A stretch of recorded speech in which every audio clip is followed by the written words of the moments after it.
sommes le 17 juin 2014, et je vais parler d'une contribution importante que je pense avoir faite au niveau des études symboliques. À savoir les marqueurs de commencement et de fin de cycle.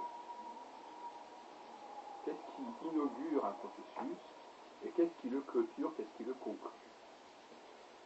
Bon, je ne suis pas sûr qu'on ait vraiment écrit sur ce sujet, en tout cas pas de front, je pense que c'est une erreur parce que ces marqueurs de commencement et de fin permettent dans certains cas de corriger des erreurs, des déviations, des évolutions, de signaler des évolutions, sinon les corriger. Et les astrologues sont a priori les mieux placés pour aborder, enfin, mieux placés, en tout cas, bien placés pour aborder ces questions. Ou bien, si on préfère, ils pourraient profiter de certaines contributions des recherches sur le symbolisme. Et effectivement, à mon avis, la démarche, il y a une synergie, il y a une symbiose entre la recherche symbolique et la recherche astrologique, mais elles devraient plutôt se féconder mutuellement, ce qui n'est pas spécialement le cas. Et là, il s'agit d'une contribution de l'astrologie au symbolisme, peut-être plus que du symbolisme à l'astrologie, mais enfin tout ça est extrêmement entrecroisé. En tout cas, c'est un aspect que j'avais négligé, que j'ai d'ailleurs abordé récemment à propos de l'Ouroboros, mais que je n'ai pas traité de façon suffisamment systématique, notamment concernant la question des maisons astrologiques. Cette question des maisons astrologiques m'a été signalée récemment dans le cadre d'une conférence donnée par Yves Lenoble dans le cadre du dimanche liberté du Vigélin, où il mentionnait, parmi les choses qui l'avaient intéressé, le système des joies des planètes dans les maisons astrologiques. Système qui, effectivement, n'est pas tellement connu des astrologues actuels. Et j'ai repris donc les tableaux qu'il avait fournis, et je les ai par ailleurs comparés avec mes travaux récents sur le découpage du zodiaque. Toujours dans cette optique des axes et de l'Ouroboros et des marqueurs de commencement et des marqueurs de fin. Alors, je peux déjà sauter dans un premier temps un certain nombre de conclusions, et après je reviendrai sur la démarche. On peut dire que Mars et Saturne, quand on positionne Mars et Saturne dans un dispositif, quel qu'il soit, c'est l'indication d'une fin d'un processus. En opposition à Vénus et Jupiter, qui seraient les marqueurs de début de processus. D'ailleurs, on ne sera pas étonné de constater que les deux sont conjoints. C'est-à-dire que la fin d'un processus précède le début d'un processus. Et on voit bien que dans le système des joies qu'on trouve, je crois, chez Ptolémée, dans la Tétrabible, on a Saturne en 12, Jupiter en 11, Vénus en 5, Mars en 6. Le problème, c'est que tout dépend dans quel sens on numérote les maisons astrologiques. Parce que si on les numérote de la façon habituelle, qui a d'ailleurs été largement contestée, et à juste titre, on aurait Jupiter en 11 avant Saturne en 12. On aurait Vénus en 5 avant Mars en 6. Et donc à ce moment-là, on aurait exactement l'inverse de ce que je viens de dire. C'est-à-dire que la phase inaugurale précéderait la phase de clôture, qui est très absurde. En revanche, si on inverse l'ordre des maisons, ce qui est tout à fait légitime, puisque l'ordre des maisons est en sorte tel qu'on le pratique actuellement, il est en contradiction et en sens inverse de la progression des planètes dans le ciel. Et on sait très bien qu'une planète passe d'abord par la maison 12, puis par la maison 11, et non pas l'inverse. À ce moment-là, on a bel et bien Saturne qui clôture un processus, et Jupiter qui poursuit en inaugurant un nouveau processus. Et on a également Mars qui clôture un processus, et Vénus Mars. Donc, le système que nous rappelle, je le note sans en connaître bien entendu les implications véritables, nous amène évidemment à inverser l'ordre des maisons, qui est évidemment assez catastrophique pour les astrologues, puisque les correspondances entre les significations des maisons sont plus du tout les mêmes, sauf dans quelques cas, et d'autre part, donc les interprétations du thème astral sera chamboulée, hein, en tout cas largement chamboulée. Donc ce n'est pas rien, et ça remet une fois de plus en question tous les discours du genre ne vous inquiétez pas, R à être, rien n'est signalé, du moment que ça marche, c'est pas la peine de revenir, de rouvrir les dossiers, de s'interroger sur le pourquoi du comment. Alors ce discours-là, il est un petit peu répétitif, c'est un petit peu redondant, et il finit par lasser. Alors, j'en suis arrivé à ces conclusions qui vont de la façon suivante. D'abord, parce qu'effectivement, Mars et Saturne sont des planètes mortifères, si on peut dire, en tout cas des planètes qui sont considérées comme infortunées, la petite infortune, la grande infortune, alors que Vénus et Jupiter sont plutôt considérés comme des planètes fortunées, favorables, etc. Donc il y a une dialectique, une dualité entre les planètes de commencement, Jupiter et Vénus, et les planètes de fin, qui mettent fin à tout un processus, qui sont Mars et Saturne. Et ça aussi, ce n'est pas totalement clair dans l'esprit de beaucoup d'astrologues, pour des raisons, parce qu'il y a d'autres facteurs qui ont interféré, et donc les gens s'y perdent.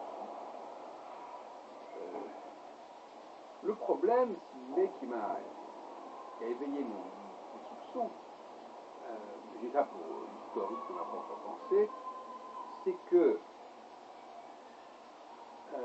justement, quand on voit Jupiter et Saturne se suivre, ou Mars et Vénus se suivre, ben, il faut s'interroger. Il faut dire, mais qu'est-ce qui s'est passé entre les deux?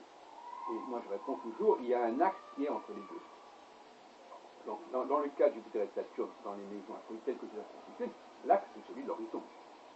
Et dans les deux cas, pour Mars et Vénus, etc. Donc, si on fait passer l'horizon entre Jupiter et Saturne, entre les maisons de Jupiter et de Saturne et les maisons de Mars et Vénus, eh bien, on a l'horizon.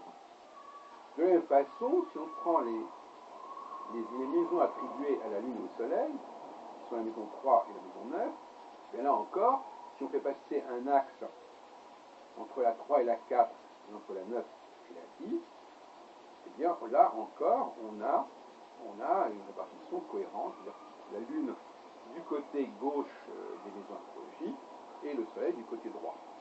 Donc, dès qu'on décale les choses, dès qu'on resitue qu'on replace les axes, on a une cohérence, à condition de comprendre, bien entendu, que ces axes ne sont pas là où on les avait mis jusqu'à présent. Du moins, depuis un certain temps, on les avait mis. De la même façon, quand on voit Mars en bélier et Vénus en taureau, il est clair aussi que là, l'axe passe entre le bélier et le taureau. Hein. Quand on voit Lune en cancer et Soleil en lion, il est clair que l'axe passe entre le cancer et le lion. Ce qui n'est pas non plus totalement connu en astrologie, puisqu'on considère que la Lune en cancer commence l'été, alors qu'en réalité, elle termine le printemps, etc. Donc il y a aussi un problème à ce niveau-là Donc tout est décalé en fait. Les axes sont tous décalés, que ce soit pour les maisons astrologiques ou pour les domiciles des planètes et les éclatations, tout est décalé en astrologie. Pourquoi c'est décalé? Pour différentes raisons, dont la précision d'équinoxe concernant le passage de l'exaltation du Soleil en Taureau à celle de l'exaltation du Soleil en Bélier. Pour les maisons astrologiques, je ne sais pas exactement pourquoi ça a été décalé, je constate simplement que c'est décalé, doublement décalé, puisque, on l'a dit tout à l'heure, les maisons astrologiques ont été recalculées à l'envers. Alors on ne sait pas très bien pourquoi, il n'y a pas d'explication satisfaisante, sauf que les apôtres continuent à le faire comme ça, mais il est évident que le système des joies ne fonctionne que quand on les remet dans l'autre sens. Voilà, donc des questions de marqueurs qui sont extrêmement intéressantes parce que le symbolisme apparaît désormais comme s'articulant sur la question de la cyclicité. C'est-à-dire que la première vocation de ces symboles planétaires, c'est de marquer un passage, la fin et un renouvellement. Et ce n'est même pas tellement, et là ça touche à un sujet également extrêmement sensible, ce n'est pas tellement les planètes qui sont intéressantes ici, mais la symbolique des énergies, la symbolique des dieux. En fin de compte, ce n'est pas la question de savoir si Mars ou Saturne ou Vénus sont à tel endroit dans le thème. Non, ce sont des marqueurs, comme on le dit en linguistique, des marqueurs de genre, des marqueurs de temps, etc. On a affaire à des marqueurs qu'il faut prendre comme des marqueurs. Hein, et jusqu'à présent, on ne les avait pas considérés comme des marqueurs. Ce sont des marqueurs au sens linguistique du terme, au sens d'un langage, au sens d'un code, et la raison d'être même de l'utilisation de ces marqueurs, c'est de nous indiquer comment c'est la vie du cycle, la dynamique du cycle, interne au cycle, et elle n'a rien à voir avec la position des planètes. Pour une excellente raison, c'est que c'est contradictoire. La dynamique d'un cycle, elle doit obéir à des lois extrêmement rigides, extrêmement régulières, avec une succession qui est constamment la même. Dès qu'on introduit les cycles planétaires réels, on a une diversité de combinatoires, un chaos de problématiques cycliques qui casse complètement le cycle. Ça faut comprendre que cette question des cycles, si on l'utilise au sens strict du terme, c'est-à-dire pour désigner non pas des marqueurs mais des planètes, ça ne veut plus rien dire du tout. Que Patrice Guinard n'a pas compris dans sa thèse de doctorat.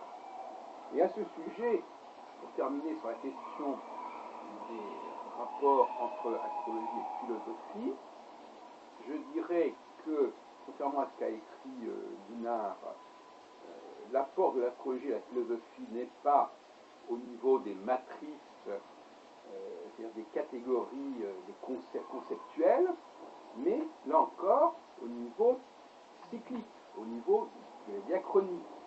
C'est-à-dire qu'effectivement, pour moi, on va en discuter, enfin c'est la philosophie du langage que je propose, et la philosophie quelque part relève d'une philosophie du langage, qu'on veuille ou non, eh bien, une phénoménologie du langage, je préfère, eh bien, effectivement,